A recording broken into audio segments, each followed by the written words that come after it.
Madam madam എനിക്ക് എന്റെ മോനെ ഒന്ന് കാണണം. ഇത് പോലീസ് സ്റ്റേഷനാ. ഇവിടെ ഇടയ്ക്കിടയ്ക്ക് ഇങ്ങനെ വന്ന് പ്രതിയെ കാണാനൊന്നും പറ്റില്ല. ഒരു ഇരിക്കപ്പുറത്തും കിട്ടുന്നില്ല മാഡം, ഒരു സമാധാനവും കിട്ടുന്നില്ല. ഒരു തെറ്റും ചെയ്യാത്ത എന്റെ മോനെ പിടിച്ചോണ്ട് വന്ന് ലോക്കപ്പിലിട്ടല്ലോ എന്ന് ഓർക്കുമ്പോ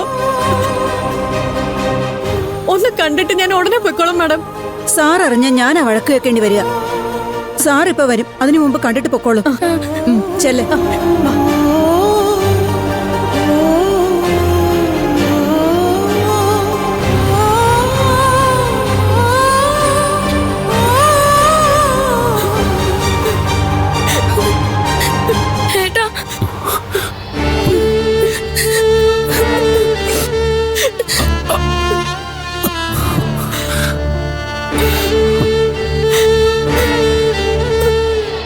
അമ്മേ, മോനെ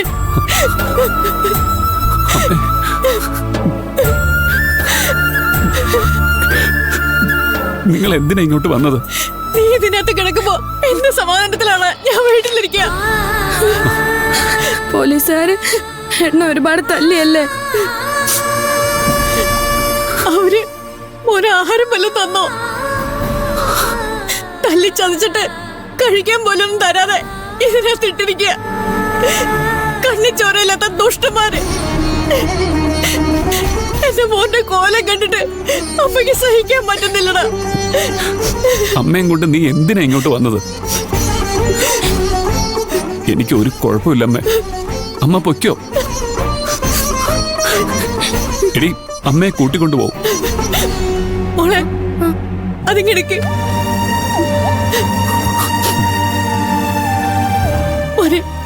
എനിക്ക് ഏറ്റവും ഇഷ്ടമുള്ള ഇടിയപ്പ. എന്തിനാ അമ്മേ ഇതൊക്കെ ഇങ്ങോട്ട് കൊണ്ടുവന്നത്? ഒരു മിനിറ്റ് പോലും നിനക്ക് വിശന്നിരിക്കാൻ കഴിയില്ലെന്ന് അമ്മയ്ക്ക് അറിയില്ലേ?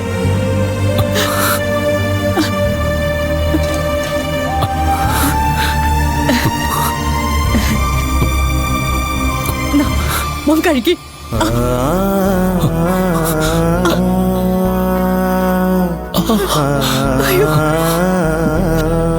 വായ തുറക്കാൻ പോലും കഴിയുന്നില്ല എന്റെ മോന്. എന്തൊരടി അടിച്ചത്. ഇവിടെ ഉള്ളത് പോലീസുകാരൊന്നുമല്ല, കാലം മടന്മാരാ. നിരപരാധിയായ എന്റെ മോനെ തല്ലി ചതച്ചതിന് ദൈവം അവര് വെറുതെ വിടില്ല. മോൻ എങ്ങനെയെങ്കിലും കുറച്ച് കഴിക്ക്.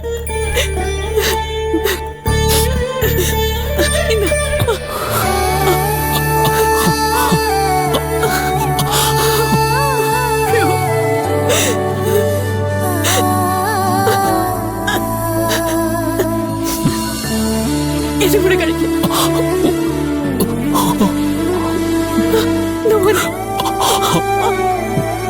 ഏയ്, എന്തായി കാണിക്കുന്നേ?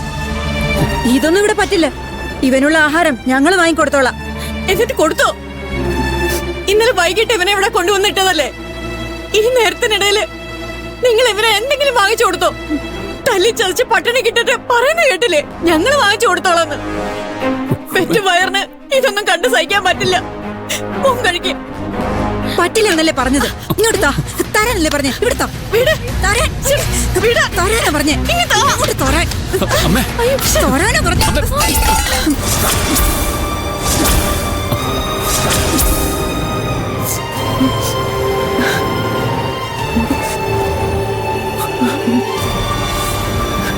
മോനെ, അവളുടെ വീട് എവിടെയാ? അവക്കൊരു തെറ്റ് പറ്റിയതാ അമ്മേ. പുതുതായിട്ട് ജോലിക്ക് വന്നതാ. അവക്ക് എന്നെ കുറിച്ച് എന്തോ ഒരു തെറ്റിദ്ധാരണയുണ്ട്. അതുകൊണ്ടാ അങ്ങനെ ഒരു അബദ്ധം പറ്റിയത്. അവളുടെ ധാരണയും തെറ്റിദ്ധാരണയൊക്കെ ഞാൻ മാറ്റി കൊടുക്കുന്നുണ്ട്. അവളുടെ വീട് എവിടെയാന്ന് പറ. അമ്മേ, ഞാൻ പറയുന്ന ഒന്ന് കേൾക്ക്. എനിക്കൊന്നും കേക്കണ്ട. അവളുടെ വീട് എവിടെയാ?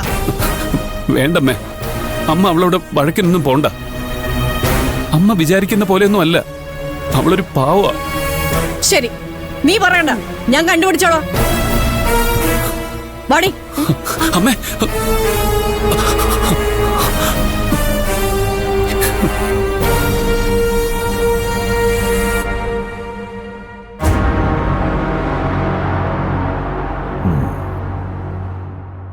പ്രിയ,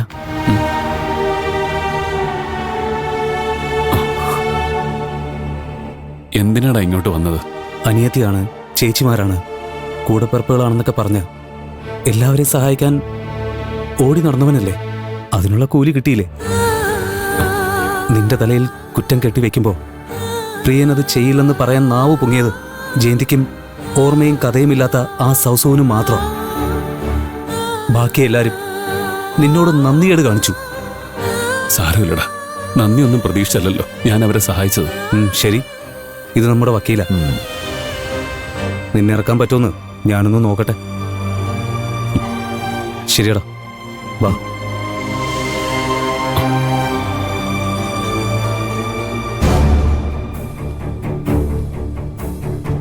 സർ, എന്താ? ഞാൻ മോഹൻ, പ്രിയന്റെ ഫ്രണ്ടാ. ഇത് അഡ്വക്കേറ്റ് നന്ദകുമാർ. ഇരിക്കും. Thank you.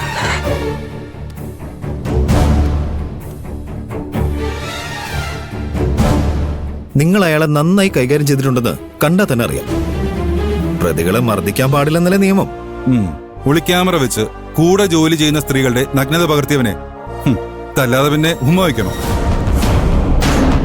വക്കീൽ എന്നെ നിയമമൊന്നും പഠിപ്പിക്കാൻ വരണ്ട. പ്രിയനാണ് അത് ചെയ്തതെന്ന് സാർ എങ്ങനെ ഉറപ്പിക്കും? നേരിട്ട് കണ്ടവരുണ്ടോ? നേരിട്ട് കണ്ടവരുള്ളോണ്ടാണല്ലോ ഞാൻ അവനെ തൂക്കിയെടുത്ത് ഇങ്ങോട്ട് കൊണ്ടുവന്നത്. ഇവന്റെ കൂടെ ജോലി ചെയ്യുന്ന ഒരു പെണ്ണ് തന്നെയാ ഇവനെതിരെ സാക്ഷി പറഞ്ഞത്. പേര് പാർവതി. സാക്ഷി പറയുന്നതിൽ നിന്ന് പിന്തിരിപ്പിക്കാൻ കൂടെ ജോലി ചെയ്യുന്നവർ ശ്രമിച്ചിട്ടുണ്ടെന്നാ ഞാൻ അറിഞ്ഞത്. പക്ഷേ അതിലൊന്നും വീഴാതെ അവള് സ്ട്രോങ് ആയി നിന്നു. അതുകൊണ്ടാ ഞങ്ങൾക്ക് ഇവനെ പൂട്ടാൻ കഴിഞ്ഞത്. അതുകൊണ്ട് ഞാൻ അവനെ കോടതിയിൽ ഹാജരാക്കും. വക്കീല് അവിടെ വന്നാ മതി ജാമ്യത്തിലിറക്കാൻ. അല്ല സാർ, ഞാൻ ഒന്നും പറയണ്ട, എനിക്ക് കുറച്ച് പണിയുണ്ട്.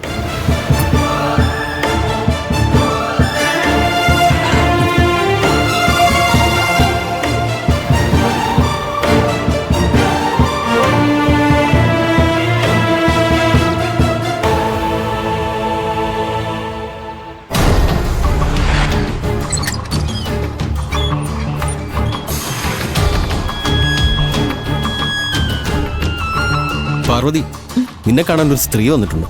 സ്ത്രീയോ? ആ, വന്നിട്ട് കുറച്ച് സമയമായി. വിസിറ്റേഴ്സ് ഏരിയയിൽ ഇരിപ്പുണ്ട്.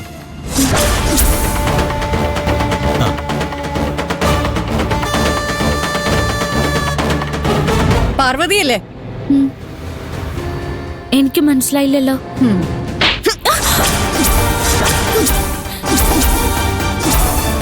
ഇപ്പൊ മനസ്സിലായോ?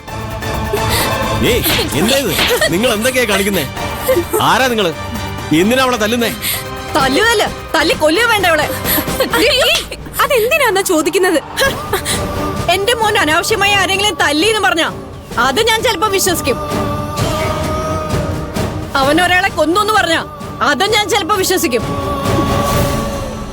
പക്ഷേ സ്ത്രീകളോട് അവൻ അപമര്യാദയെ പെരുമാറിയെന്ന് പറഞ്ഞാ അത് ഞാൻ വിശ്വസിക്കില്ല. ഞാൻ അവനെ അങ്ങനെയാ വളർത്തിയത്.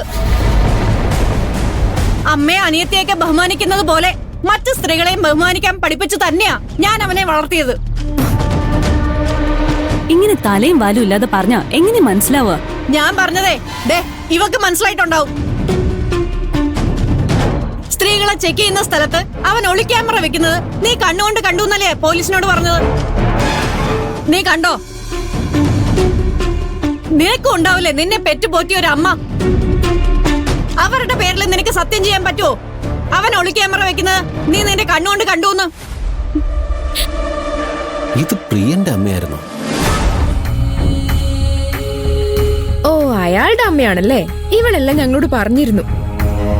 ഇവിടെ വന്ന് ഇവളെ പിടിച്ച് തല്ലുന്നതിന് പകരം അയാളുടെ കരണത്തിട്ട് 4 പൊട്ടിക്ക്. അയാളുടെ കയ്യിലിരിപ്പിന് അതാ വേണ്ടത്. അവന്റെ കയ്യിലിരിപ്പിന് ഒരു കുഴപ്പമില്ലടി.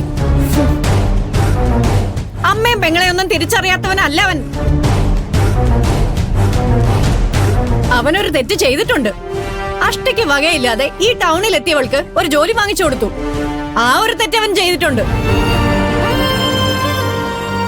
കൊടുത്ത കൈക്ക് കൊത്തുന്നവളാണെന്ന് മനസ്സിലാക്കാൻ അവന് കഴിഞ്ഞില്ല.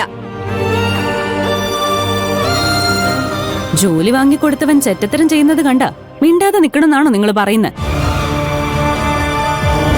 നിങ്ങളുടെ മകൻ ചെറ്റത്തരം ചെയ്തിട്ടില്ലെന്ന് നിങ്ങൾക്ക് ഉറപ്പുണ്ടെങ്കിൽ ഇവിടെ വന്ന് ബഹളം വയ്ക്കുകയല്ല വേണ്ടത്. കോടതിയിൽ പോയി അയാൾ നിരപരാധിയാണെന്ന് തെളിയിക്കാ വേണ്ടത്. പോകൂടി. സുപ്രീം കോടതി വരെ പോയിട്ടാണെങ്കിലും എന്റെ മോന്റെ നിരപരാധിത്വം ഞാൻ തെളിയിക്കും.